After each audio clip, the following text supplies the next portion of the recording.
Busog ka na ba? Tara, gawa tayo panghimagas. Madali lang at mura pa. Sigurado magugustuhan ito ng mga anak nyo. Tanggalin ang palaman na chocolate.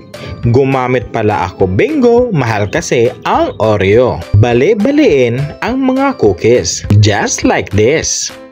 Magtunaw ng isang kutsara ng margarin. Kung nakakaluwag-luwag ka, butter ang gamitin. Ilagay ang chocolate na palaman, haluin hanggat na matunaw. Ilagay ang 100 grams na marshmallow. Haluin hanggat na matunaw ito.